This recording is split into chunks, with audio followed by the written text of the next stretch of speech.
김두수 작가 단편소설 제목 그리운 시절입니다. 오늘도 이동국은 늦은 조반을 마치고 집을 나섰다. 어느새 은행잎이 노랗게 물들기 시작하고 나들이 나선 사람들의 얼굴에도 황금빛으로 익어가는 벼 이삭처럼 가을빛이 짙게 배어 있었다.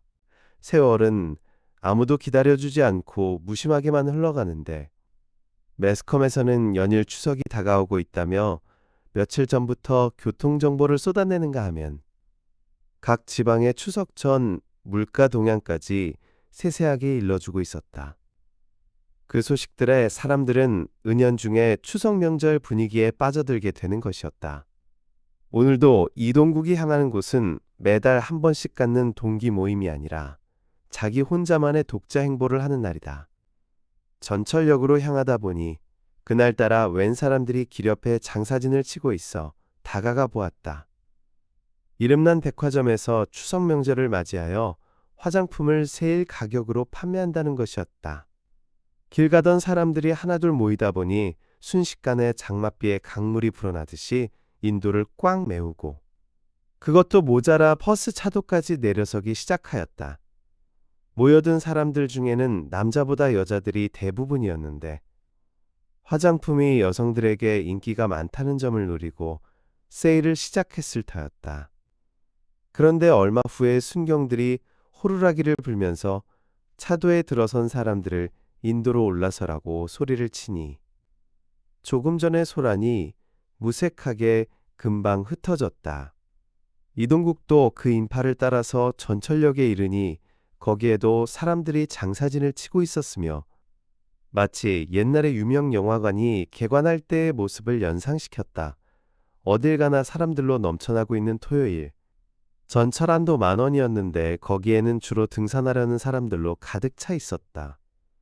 이동국도 한때 친구들과 관악산, 청계산, 북한산, 수락산, 도봉산 등을 여러 차례 오르내릴 때만 해도 등산하는 여성들이 별반 없었는데 지금은 어딜 가나 여성들의 숫자가 급속도로 늘어나고 있었다. 제기동역에서 내려 경동시장으로 향하니 언제나처럼 사람이 얼마나 많은지 아무리 젠걸음을 걸어도 여기 와서는 앞으로 나가지 못하고 차례차례 줄을 서지 않을 수가 없었다. 이날 이동국은 아내 생일을 맞아서 준비할 물건이 있어 시장으로 가는 길인데 길이 막혀 시간이 너무 많이 지체되고 있었다. 이동국은 건널목을 지나 도로가에 버려놓은 좌판을 비켜 인삼을 다량으로 파는 상점 골목으로 접어들었다. 과일 가게에서 삼실과를 한 개씩 사고 증편 한 접시와 북어 한 마리의 막걸리 한 병까지 골라 사서는 배낭에 짊어졌다. 다시 회기역까지 나가서 용문행으로 갈아타고 망우역에 내리니 시간은 벌써 11시가 넘었다. 망우리 공동묘지에 잠들어 있는 아내의 묘소를 그는 매달 한 번씩 정기적으로 찾았지만 어떤 때는 갑자기 외로움을 느끼거나 아내가 그리울 때면 시도 때도 없이 찾기도 하였다. 망우역에서 도보로 1시간은 좋게 걸어가야 닿을 수 있는 아내의 묘소는 남양의 언덕바지에 자리를 잡아 겨울에 눈이 와도 햇살만 받으면 스르르 녹는 곳이다. 이동국은 걸어가며 아내가 자기 곁을 떠난 지 벌써 5년이 지났다는 생각을 하니 세월이 참으로 빠르다고 느꼈다. 이동국이 자란 곳은 이도령과 성춘향이 사랑의 변주곡을 올리던 전라도 남원 땅이다. 아버지가 서울 태생이지만 어머니는 남원이 고향으로 이동국은 어렸을 때 할머니가 계시는 남원에서 초등학교 6학년까지 다녔다. 동국이를 낳기 전에 아버지는 군인 상사로 남원에 주둔하고 있던 부대의 선임 하사였다. 이동국이 자라서 들은 이야기로는 그때 엄마는 남원여고에 재학 중이었고 학교 간부로서 해마다 크리스마스가 되면 위문품과 위문편지를 가지고 부대를 방문하기도 하고 어떤 때에는 위문 공연도 하였다고 한다. 그때 부대 홍보를 담당하고 있던 아버지와 이 여학생 간의 교제가 시작되어 결혼까지 하게 되었다는 것이었다. 결혼 후 엄마는 남원의 은행에서 근무하였으나 아버지가 제대를 하고 철도국에 직장을 잡게 되자 부득이 서울로 이사를 하게 되었다. 서울로 이사를 오게 되자 이동국은 보성중학교로 전학을 하게 되었다. 그런데 이사 오던 해 가을, 군대에 계실 때에는 그렇게 건강하시던 아버지가 갑자기 건강에 이상이 생겨 진단을 받아본 결과 폐병이라는 판정이 내려졌다. 후일 엄마의 말씀을 들어보니 아버지는 옛날부터 담배를 하루에 3갑씩 피우셨고 술을 좋아하시다 보니 매 주말이면 동료들을 집으로 불러 밤을 새워 술을 드셨다는 것이었다. 아버지가 병을 얻자 회사도 그만두고 병원 입원을 반복하게 되었다. 그동안 모아두었던 재산은 거의 병원 진료비로 지출되는 바람에 어머니는 할 수 없이 살던 집을 팔고 전셋집으로 나앉으셨다. 엄마도 그동안 아버지의 병 구원을 하다 보니 어렸을 때부터 앓던 소가리가 도져서 밤이면 잠을 이루지 못하셨다. 아버지와 어머니가 한꺼번에 병석에 계시게 되니 외아들인 이동국은 그때부터 집안의 모든 일을 도맡아 하게 되었고 학교도 제대로 다닐 수가 없을 정도였다. 아버지도 그렇지만 어머니의 건강이 점차 나빠져 조반을 잡수시면 맥이 없다고 하시며 눕기를 자주 하셨다. 하루는 어머니를 모시고 병원에 가서 진단을 받은 결과 어머니의 병은 어렸을 때부터 지니고 온 지병으로 위벽이 너무 얇아져 소화를 시키지 못하는 것이라 했다. 의사는 죽을 쑤어서 부드럽게 잡수시는 것이 위를 보호하는 방법이라고 일러주었다. 어머니가 건강하셔야 이동국도 제할 일을 다할 터인데 그렇지 못하다 보니 매사가 되는 일이 없었다. 이동국은 중학교를 졸업하고는 취직을 해야겠다는 생각으로 알아보았지만 중학교 졸업 학력으로는 아무데도 들어갈 곳이 없었다. 다행히 신문 배달 자리가 있어서 그리로 들어갔다. 이동국이 새벽에 일어나 신문을 돌리려고 하자 첫째로 부딪히는 일이 지리 파악이었다.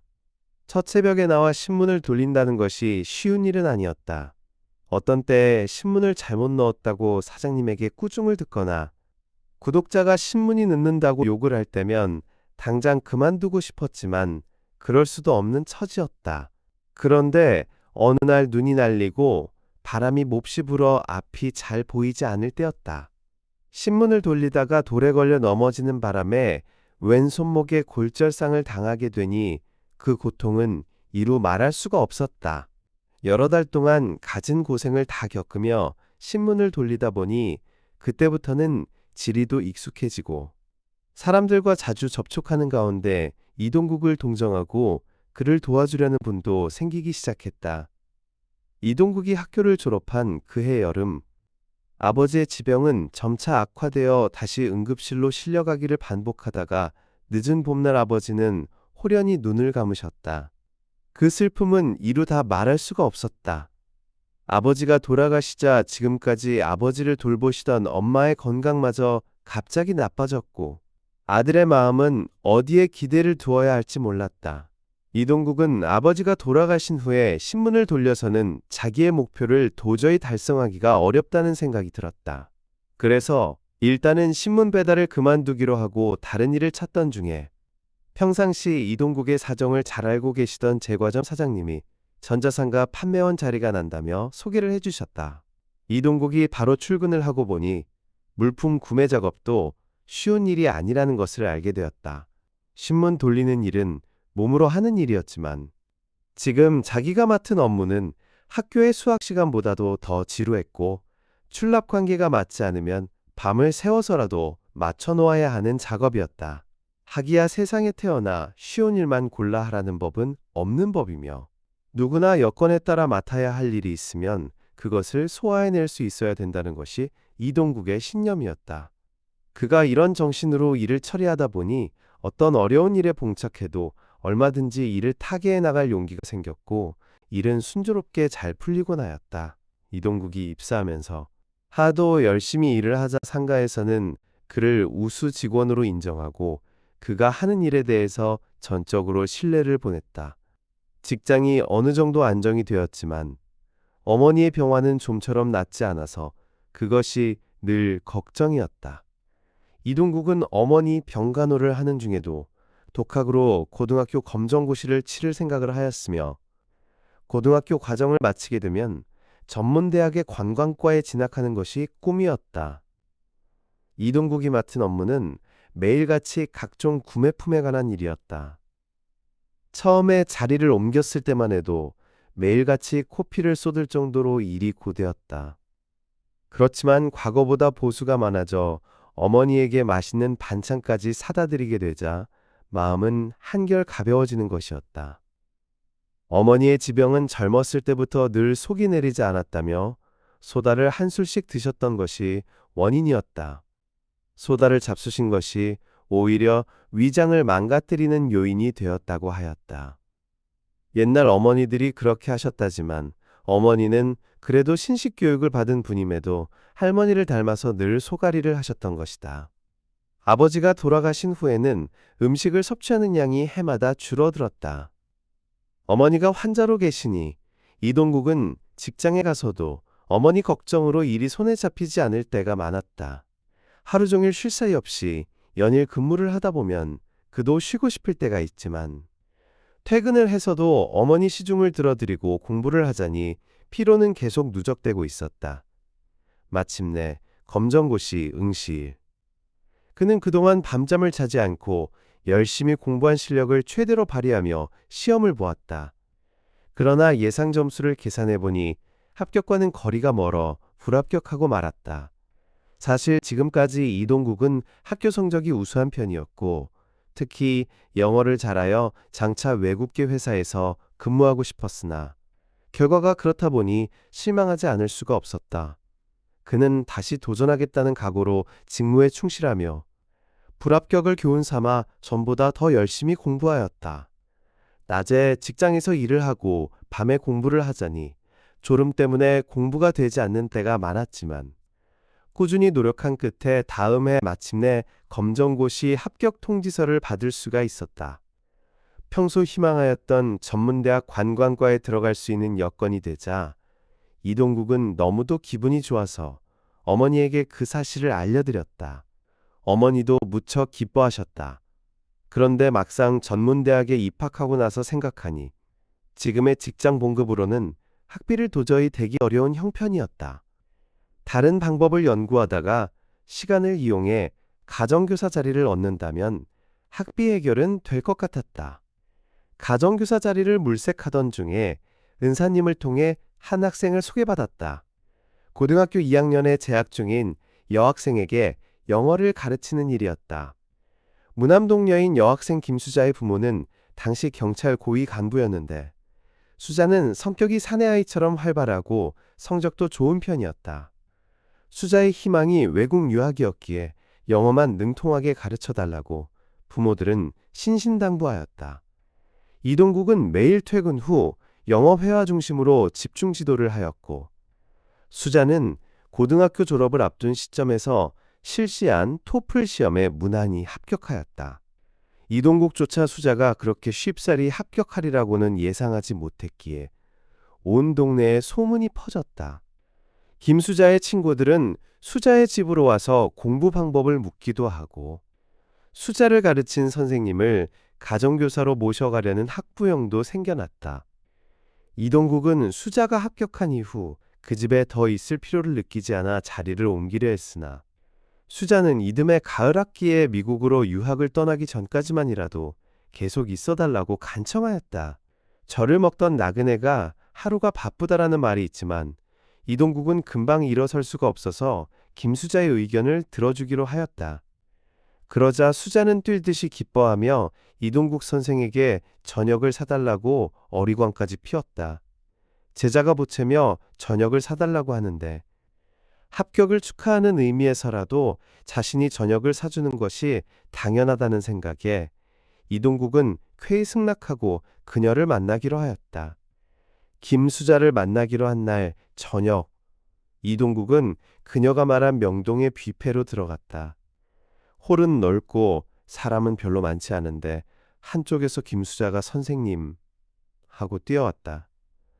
아직 저녁이 이른 시간인데 빨리도 왔네. 당연하죠, 선생님. 오늘은 제가 선생님을 모시는 첫 번째 자리거든요. 무슨 소리야, 오늘은 내가 저녁을 사주기로 약속했잖아. 선생님 설마 선생님이 사주시는 저녁을 어떻게 얻어먹겠어요? 사실은 선생님이 허락하시지 않을 것 같아서 핑계를 댔던 거예요. 수자가 정색을 하고 한사코 자신이 모신다고 하니 이동국은 그녀의 청을 들을 수밖에 없었다. 이동국이 생각하니 김수자의 집에 몇 년 가까이 있었고 부모님과 몇 번 저녁을 먹은 적은 있었으나 수자와 단둘이 자리를 함께한 것은 처음이었다. 수자의 고집을 꺾을 수 없으니 오늘은 내가 질 수밖에 없네. 그렇죠, 선생님. 어쨌거나 오늘은 그저 잠자코 계셔요. 아셨죠? 그런데 오늘 귀하신 분을 한 분 모셔왔는데 합석해도 될까요? 느닷없는 말에 이동국은 당황했지만 안 된다고 할 입장은 아닌 것 같아 마지못해 대답하였다. 수자가 모시고 온 분이라면 누구인들 못 만나겠어? 그렇죠, 선생님. 선생님 마음속에 제가 들어가 있는 것 아직 모르셨죠? 사실 벌써부터 선생님을 뵙고자 하는 분이었는데 제 공부에 지장이 있을까봐 제가 여태껏 장벽을 치고 경비를 서온 거예요. 곧 아시게 될 것입니다. 언니 이쪽으로 들어오세요.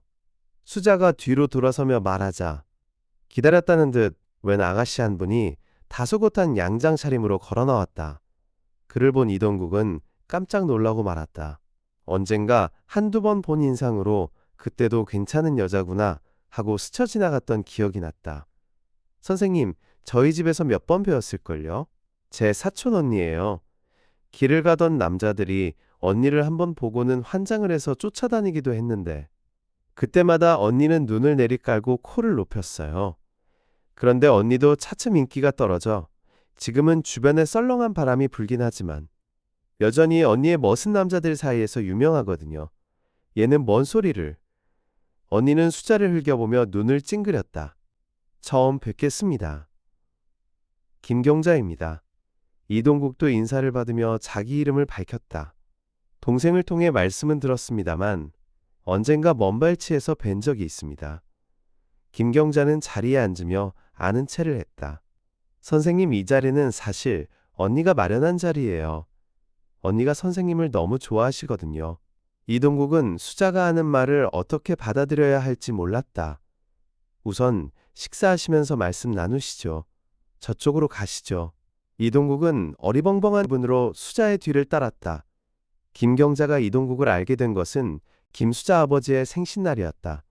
큰 집인 김경자의 식구들과 저녁을 먹을 때 이동국도 합석했었는데 그날 경자가 처음으로 이동국을 본 후 호감을 갖기 시작한 것이다.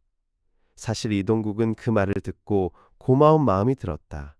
지금까지 자기를 알아주려는 사람이 그리 많지 않았는데 누군가 자기에게 관심을 가졌다는 사실이 뜻밖이었다. 경자의 아버지는 종합청사의 고위직 공무원이었고 경자는 고등학교 졸업 후 어머니가 하시던 동대문 시장의 대형 한복 전문점 부사장을 맡고 있었다. 김경자가 이동국을 만나고자 한 이유는 한복 전문점을 운영하며 외국인 손님이 많이 오는데 그들을 안내하고 통역할 사람이 마땅치 않다는 것이었다. 수자의 말을 듣고 이동국에게 영어 통역으로 근무해주면 어떻겠느냐는 제안이었다. 이동국이 가만히 생각하니 지금의 직장은 출납 관계가 너무 까다롭고 물품이 비게 되면 책임까지 져야 하니 오래 근무할 곳은 못 된다는 판단이 들었다. 외국 사람이 올 때만 나가서 안내를 하고 그 외에는 자유롭게 활동할 수 있다니 구미가 당기는 일이었다.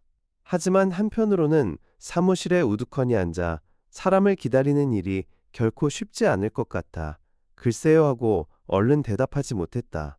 선생님 팔도강산을 다 뒤져도 이런 자리는 없습니다. 제 말씀을 거절하지 마세요. 경자는 나중에 애걸하다시피 졸랐다. 이동국은 다시 생각해보겠다며 물러나왔으나 경제적 이득보다 마음이 허락지 않아 수자를 통해 다음 기회로 미루겠다는 뜻을 전했다. 김경자는 그 후에도 계속해서 이동국을 만나려 하였다. 이동국을 자기 사람으로 만들고 싶을 정도로 좋아했기 때문이었으나 이동국은 마음을 돌리지 않았다.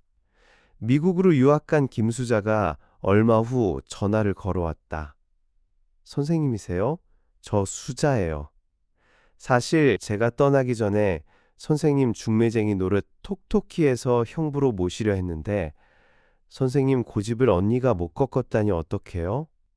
무슨 소리냐? 언니가 나를 좋아한다니 뚱딴지 같은 소리 마라. 나 같은 사람을 뭘 보고 좋아한다는 거냐? 선생님 한마디로 얼마나 멋있으신데요. 저도 사실 언니 같은 마음이 조금 있었어요. 별소리를 다 듣겠네. 허허. 선생님 저를 미국까지 오게 한 건 선생님 덕분인 거 잊지 않을게요. 선생님 사랑해요. 이동국은 수자의 전화를 받고 어리벙벙해졌다. 하마터면 두 여자의 수렁에 빠질 뻔했다는 생각이 들었다. 이동국이 전자상가를 그만둔 것은 2학년 중간쯤이었다. 하루는 출근하니 창고에 도둑이 들어 엄청난 물품을 도난당해 경찰이 직원들을 호출하였다. 특히 출납원인 이동국을 의심하고 조사하는 것에 너무 화가 났다. 일주일 동안 3번이나 경찰서에 불려간 이동국은 근무 의욕을 잃었고 마침 도둑이 잡혀 누명은 벗었지만 더 이상 그곳에서 일하고 싶지 않아 사표를 냈다. 그런데 설상가상으로 기력을 회복하시는 듯했던 어머니가 갑자기 호흡곤란을 일으켜 병원으로 모시고 갔다. 장기간 쇠약해진 상태에서 폐렴에 걸려 입원이 필요하다는 것이었다. 직장일로 어머니 건강을 잘 챙기지 못한 것이 원인인 것 같아 매일 간호하며 정성을 다했지만 어머니는 하루하루 여위어 가셨다. 그러던 어느 날 아침, 의사는 치료 효과가 없으니 어머니를 모시고 집으로 돌아가는 것이 좋겠다는 최후 통첩을 하였다. 이동국은 놀라 의사에게 매달렸지만 인간의 생명은 거역할 수 없는 법. 결국 집으로 모셔온 다음 날 어머니는 소천하셨다. 아버지가 돌아가신 후 어머니에게만이라도 효도를 다하겠다고 다짐했건만 어머니는 아들의 효성을 받아보지도 못하고 떠나셨다. 이동국의 슬픔은 아버지를 잃었을 때보다 더 컸다. 어머니 이렇게 가시다니요. 이동국은 어머니를 끌어안고 한없이 눈물을 흘렸으나 아무런 반응이 없었다. 장례를 치른 후 이동국은 한동안 마음을 잡지 못하고 며칠을 보냈으나 졸업시험이 다가오고 있어 학교에 나가지 않을 수 없었다. 억지로 힘을 내 시험을 보고 점심을 먹으려 학교 식당에 들어갔는데 시험날이라 그런지 식당이 매우 붐볐다. 그때 뒤따라 들어온 한 여학생이 아는 체를 하며 빈자리로 안내했다. 자세히 보니 먼 발치에서 본 기억이 있는 얼굴이었다. 그녀는 안녕하세요라 인사하며 컵에 물을 따라주었다. 감사합니다. 언젠가 음악 발표회 때도 뵈었지만 학교에서도 여러 번 뵌 것 같네요. 그러게요. 학생이 많다 보니 서로 말할 겨를이 없었겠죠. 말씀 놓으세요. 전 올해 영양학과 신입생인걸요. 그러세요? 전 이제 졸업생이 되네요. 어머, 참 재미있으시네요. 이날 이후 후배 오선자와 통성명을 하게 되었다. 그녀는 원래 관광과에 지망했으나 실력이 부족해 영양학과를 택했다고 했다. 두 사람은 취미도 비슷했고 선자는 영어 회화를 배우기 위해 학원에 다닌다고 하였다. 구태여 학원에 돈 버리고 다니실 필요 있습니까? 그럼 어떡해요? 취직하려면 영어가 필수인데 전 영어가 짧거든요. 이동국은 자신이 가르쳐주겠다는 말을 하고 싶었지만 꾹 참았다. 밥을 먹으며 듣자 하니 그녀의 꿈은 영어 회화를 능통하게 하여 외국인 회사에 입사하는 것이었다. 오선자는 집안 형편이 넉넉지 않았지만 포부만큼은 넓은 바다를 향하는 항해사처럼 대단하였다. 그 후 두 사람은 자주 만났고 가끔 점심도 함께하였다. 이동국이 보기에 선자는 흠잡을 데 없이 똑똑한 여성이었다. 하루는 선자가 전화해 친구들과 바닷가에 가기로 했으니 함께 가자고 제안했다. 다 큰 아가씨들이 가는데 총각이 어찌 따라가겠니? 오빠 여자 여럿이 가는데 독불장군 노릇 하실 거예요? 선자는 처음으로 오빠라는 호칭을 쓰며 이번 여행에 함께하지 않으면 다시는 보지 않겠다고 엄포를 놓았다. 날짜는 사흘 뒤 토요일과 일요일 양일간이었고 강릉터미널로 오후 3시까지 오라고 전화를 끊었다. 이동국은 사실 선자가 가까워질수록 그녀가 은근히 좋아졌지만 한편으로는 기피하려 하였다. 자기는 가진 것도 없고 여자와 교제할 처지도 아니며 떳떳한 직장도 없었기 때문이었다. 이동국은 선자가 자기를 마음에 두고 있다는 것을 짐작했지만 그렇게 적극적으로 나올 줄은 몰랐다. 약속 당일 아침까지도 망설였으나 약속을 어기면 선자에게 큰 상처를 줄 것 같아 결국 차에 몸을 실었다. 버스는 강릉터미널에 2시 반에 도착했다. 차에서 내리자 오선자가 이미 기다리고 있다가 손을 흔들었다. 하얀 미소를 지으며 다가오는 그녀의 모습은 마치 활짝 핀 살구꽃 같았다. 왜 이리 먼저 왔어? 친구들은 이미 바닷가로 먼저 갔대요. 빨리도 갔네. 오빠가 안 올까봐 마음이 얼마나 조마조마했는지 나만 알아요. 내가 안 왔으면 내일 아침 신문에 애인 기다리던 처녀 자살 시도라고 기사가 났을지도 모르겠네. 허허, 말 좀 골라 하세요. 배고프죠? 우리 밥부터 먹어요. 오선자가 손을 들자 택시 한 대가 멈춰 섰다. 경포로 가주세요. 택시가 경포 해수욕장을 향해 달리는 동안 창밖으로 보이는 바다는 답답했던 마음을 시원하게 뚫어주었다. 사실 이동국도 바다를 좋아했다. 매년 여름이면 모래찜질도 하고 수영도 하며 쉬고 싶었으나 그에게는 늘 생각뿐인 일이었다. 저녁이 되려면 시간이 남았는데 서쪽 하늘에는 옅은 안개구름이 바닷물 위에 뜨기 시작했다. 오빠, 무슨 생각하세요? 선자가 애교 섞인 눈으로 바라보더니 슬며시 이동국의 손을 잡았다. 처음으로 손이 잡히자 이동국은 얼굴이 달아오르고 흥분을 감출 수 없었다. 오빠, 왜 손을 떨어요? 내가 손을 떨다니. 이 손 보세요. 엄동설 안에 개 떨듯 한다더니 오빠가 지금 딱 그래요. 난 그렇지 않은데 오빠가 지금 엉뚱한 생각하느라 떨고 있죠. 나 말고 예쁜 아가씨 생각한다든가. 그녀는 눈웃음을 치며 이동국의 마음을 흔들었다. 오빠 오늘이 내 생일이거든요. 축하해 줄 수 있죠? 오늘이 생일이라고? 10월 상달. 참 좋은 때 태어났네. 축하해. 말로만요? 그럼 어떻게 해야 하지? 그건 나도 몰라요. 선자는 이동국의 품 안으로 살며시 다가왔다. 기사님이 백미러로 보신단 말이야. 오빠는 구덕이 무서워서 장 못 담근단 말도 몰라요? 이 공간에 지금 오빠랑 나밖에 더 있어요? 선자의 말에 이동국은 당해낼 재간이 없었다. 택시기사가 주시하는 것 같아 자세를 고쳐 앉자 선자는 더욱 옆으로 다가앉았다. 저기를 좀 봐. 이동국이 화제를 돌렸지만 선자는 눈을 떼지 않았다. 너무 좋아서 죽겠어, 응? 선자는 평소 하지 않던 어리광을 떨며 이동국의 얼굴에 갑자기 입을 맞추려 했다. 허 기사님이 보신데도 그러네. 기사님이 우릴 부러워하실걸요. 택시가 경포 해수욕장으로 꺾어지자 선자는 경포호로 가주세요라고 했다. 호텔에 도착하니 프런트에 사람들이 많았지만 친구들의 모습은 보이지 않았다. 선자는 바로 열쇠를 받아 이동국의 팔짱을 끼고 엘리베이터로 향했다.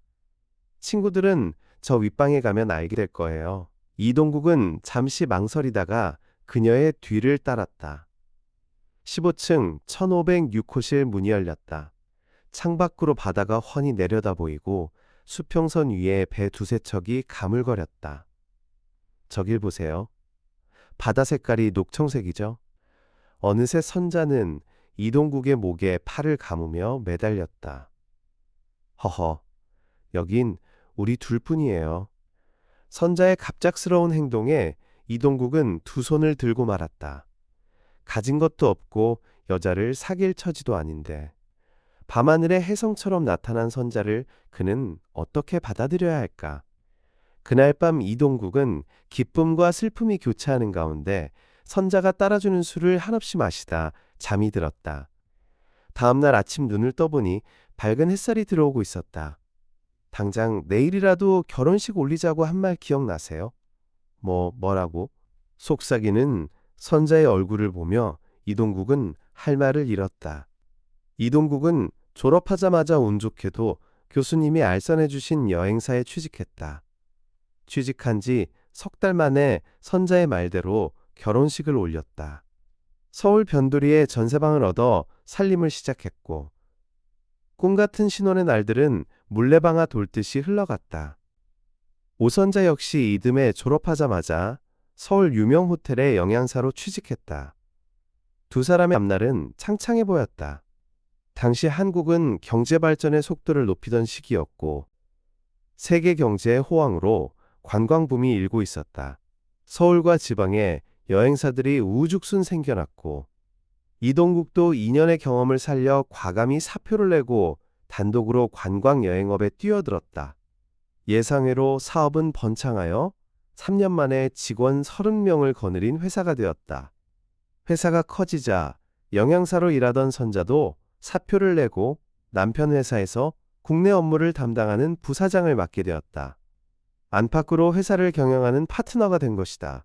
이동국은 해외로도 눈을 돌려 태국, 일본, 중국의 지사를 설립했다. 다른 문화와 취향을 가진 해외 시장에 진출하는 것은 신중해야 했으나 한국의 국력이 신장하면서 한국을 찾는 관광객이 기하급수적으로 늘어 사업은 날로 번창했다. 선자는 알뜰하게 저축하며 살기를 희망했으나 높은 수준의 사람들을 대하고 외국인을 상대하며 해외 진출의 꿈도 점점 넓어져 갔다. 선자는 그동안 두 아이를 낳았다.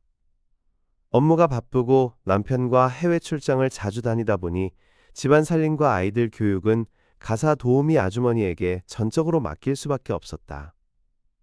사실 이동국이 사업을 시작하게 된 것은 어려울 때마다 도와주셨던 목사님의 조언 덕분이었다. 목사님은 해외를 수시로 드나들며 세계 경제 흐름을 꿰뚫고 있었고 관광붐이 일 것이라는 정보를 이동국에게 주며 직접 운영해 볼 것을 권유했다.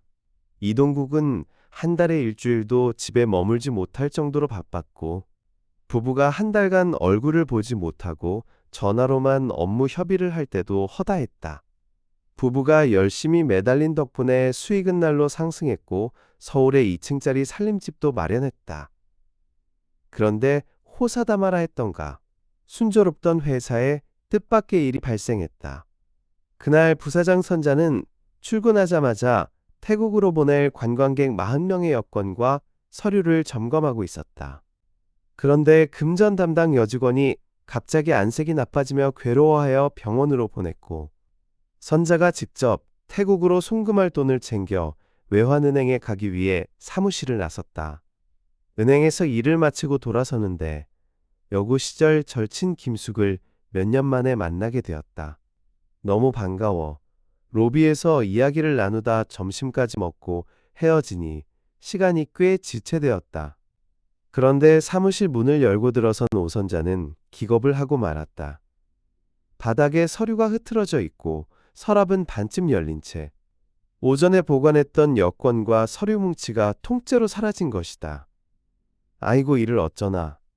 선자는 사시나무 떨듯 떨다가 정신을 잃고 쓰러졌다. 겨우 정신을 차려 일일이 애 신고한 것은 1시간이 지나서였다.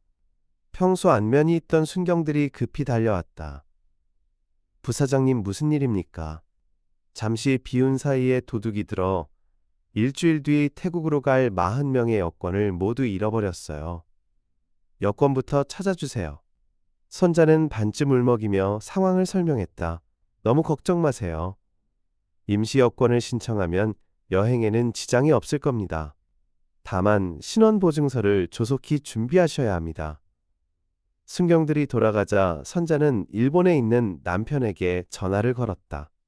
남편은 깜짝 놀라면서도 몸은 괜찮으냐며 종종 일어날 수 있는 일이니 안심하라고 아내를 위로했다. 내가 바보짓을 해서 미안해요. 늘 당신 걱정뿐이요. 다음 주에 귀국할 테니 기운내요. 남편의 목소리에 다소 위안을 얻었으나 사무실을 정리하고 나오니 해는 이미 저물고 있었다.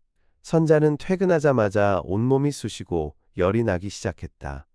그동안 피로가 쌓여 머리가 무겁고 정신이 멍할 때가 많아 약을 자주 사 먹기도 했었다. 활발한 선자와 달리 이동국은 고생하며 자란 덕에 어떠한 어려움도 잘 헤쳐나가는 성격이었다. 그 과감함으로 사업도 확장했으나 최근 선자는 몸이 아프지 않아도 오후만 되면 불안하고 소심해지는 것에 대해 불만을 느끼기 시작했다.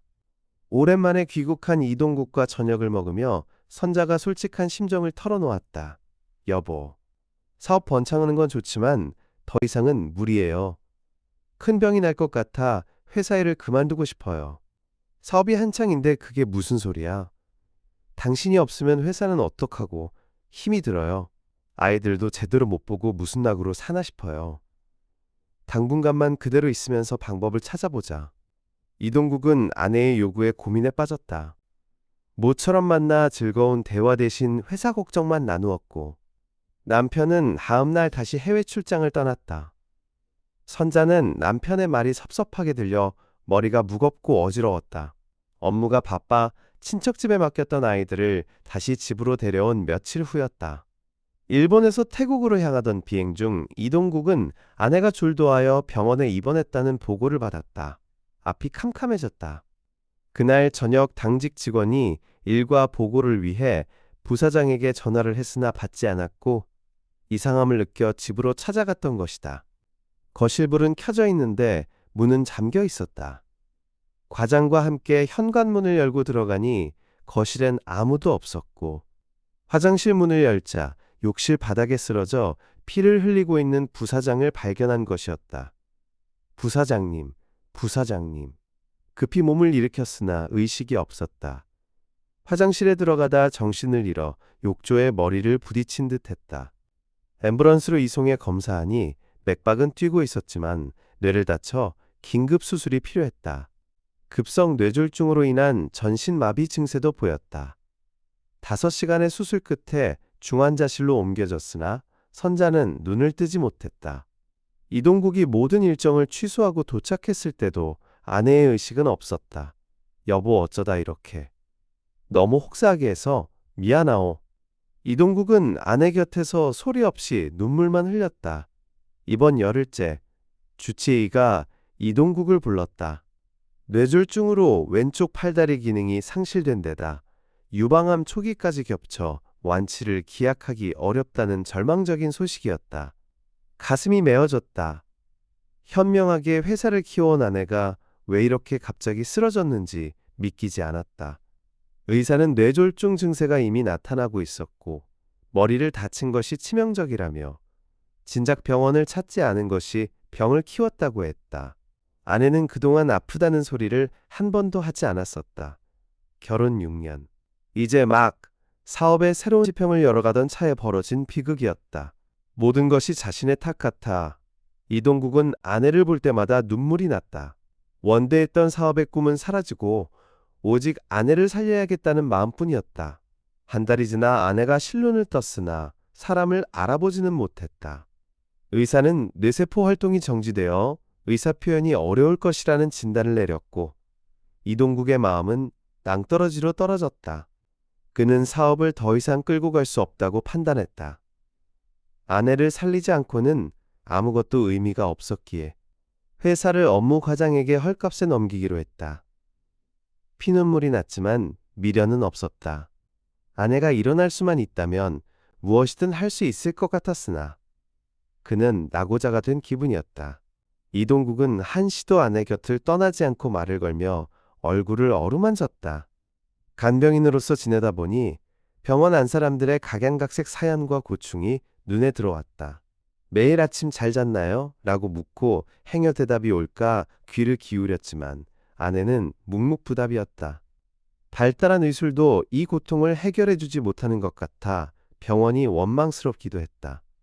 그는 수시로 아내를 마사지하고 밥을 떠먹였지만 아내는 음식의 절반도 넘기지 못했다.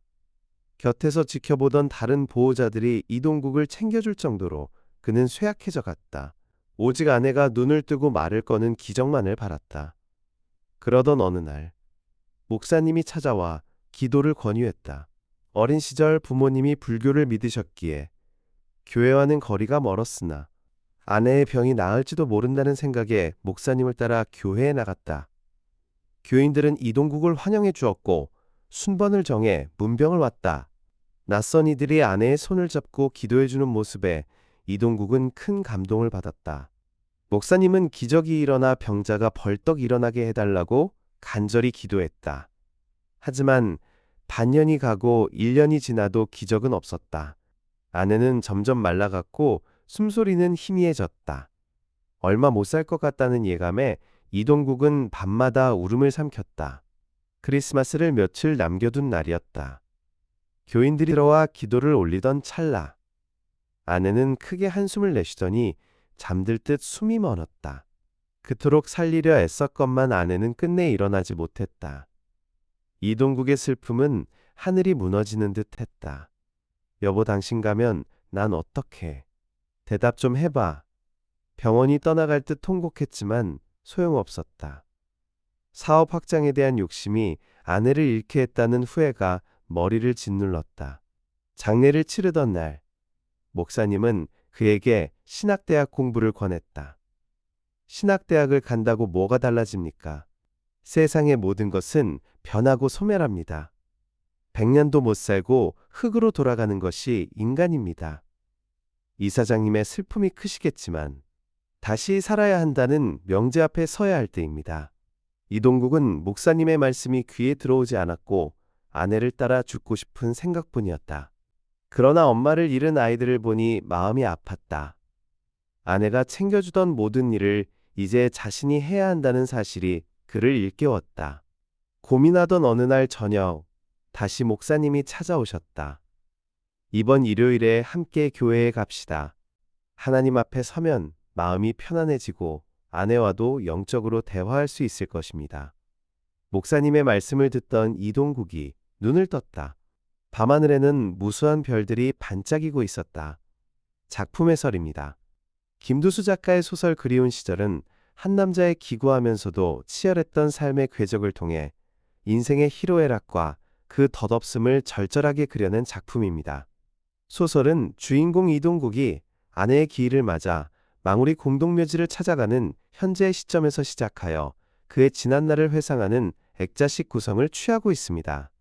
도입부에서 묘사되는 늦가을의 풍경은 노랗게 물든 은행잎과 추석을 앞둔 들뜬 사회 분위기와 대비되는 주인공의 쓸쓸한 내면을 효과적으로 보여줍니다. 남들은 명절을 맞아 고향을 찾거나 선물을 준비하느라 분주하지만 이동국은 이미 세상을 떠난 아내를 만나러 가는 길이라는 점이 독자로 하여금 초반부터 짙은 페이소스를 느끼게 만듭니다. 이동국의 삶은 한국 현대사의 격동기와 맞물려 숨가쁘게 흘러갑니다. 전라도 남원에서 군인 아버지와 여고생 어머니의 로맨스로 태어난 그는 유년 시절 서울로 상경하게 되지만 곧바로 시련이 닥쳐옵니다. 건강했던 아버지가 폐병으로 쓰러지고 가세가 기울면서 어린 동국은 가장의 무게를 짊어져야 했습니다. 중학교 졸업 후 신문 배달을 하며 겪은 고초와 눈길에 넘어져 손목이 부러지는 사고 등은 그가 겪어야 했던 가난의 고통을 생생하게 전달합니다.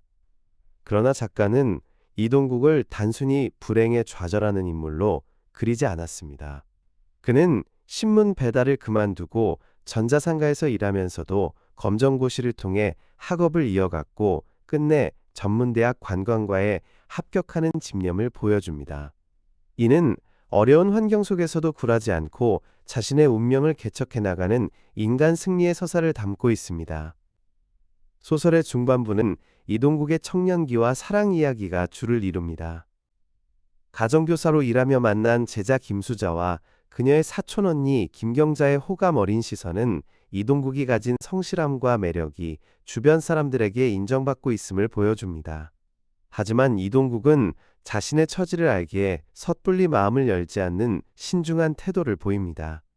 이후 어머니마저 세상을 떠나고 천의 고아가 된 그에게 다가온 것은 대학 후배 오선자였습니다. 적극적으로 다가오는 선자와의 강릉여행 에피소드는 이 소설에서 가장 밝고 생동감 넘치는 부분입니다. 바다를 배경으로 펼쳐지는 두 남녀의 사랑과 급작스러운 결혼은 이동국의 삶에 찾아온 봄날과도 같았습니다. 결혼 후 여행사 사업이 승승장구하고 아내가 부사장으로서 내조를 하며 두 사람은 경제적 부와 사회적 성공을 동시에 거머쥐게 됩니다. 80년대와 90년대 해외여행 자율화와 경제 호황이라는 시대적 배경이 주인공의 성공에 개연성을 부여하고 있습니다. 그러나 작가는 호사다마라는 말이 무색하게 인생의 정점에서 가장 큰 비극을 배치합니다. 회사에 도둑이 들어 여권을 분실하는 사건이 발생하고 이를 해결하려던 아내 선자가 스트레스와 과로로 인해 뇌졸중으로 쓰러지게 됩니다. 엎친 데 도친 격으로 유방암 판정까지 받으며 아내는 식물인간 상태가 되어버립니다. 성공을 위해 앞만 보고 달려왔던 부부에게 닥친 이 갑작스러운 불행은 인생의 허무함을 극대화합니다. 아내를 간호하기 위해 사업마저 정리하고 병상을 지키는 이동국의 모습은 지고지순한 사랑을 보여주는 동시에 물질적 성공이 건강과 가족의 행복 앞에서는 무력할 수밖에 없음을 시사합니다. 1년여의 투병 끝에 아내가 세상을 떠나고 남겨진 이동국이 겪는 상실감은 그를 읽는 이들의 가슴을 먹먹하게 만듭니다. 결말부에서 이동국은 목사님의 권유로 교회에 나가게 되고 신학 공부를 제안받습니다. 절망의 끝에서 종교를 통해 새로운 삶의 의미를 찾으려 하는 그의 모습은 인간의 한계와 구원에 대한 질문을 던집니다. 밤하늘의 별을 바라보는 마지막 장면은 비록 사랑하는 사람은 곁에 없지만 그가 짊어져야 할 남은 삶과 아이들을 위해 다시 일어서야 함을 암시하며 여운을 남깁니다. 이 작품은 한 개인의 서사를 통해 가족애와 부부의 정, 그리고 인생의 불가해한 운명을 깊이 있게 통찰하고 있습니다. 특히 성실하게 살아온 주인공에게 닥친 연이은 불행은 삶이 노력만으로 통제될 수 없는 영역임을 보여주며 독자들에게 숙연함을 안겨줍니다. 작가는 화려한 수사보다는 담담하고 사실적인 묘사를 통해 이동국이라는 인물의 생애를 복원해냈으며 이는 마치 우리 이웃의 이야기를 듣는 듯한 진정성을 확보하고 있습니다.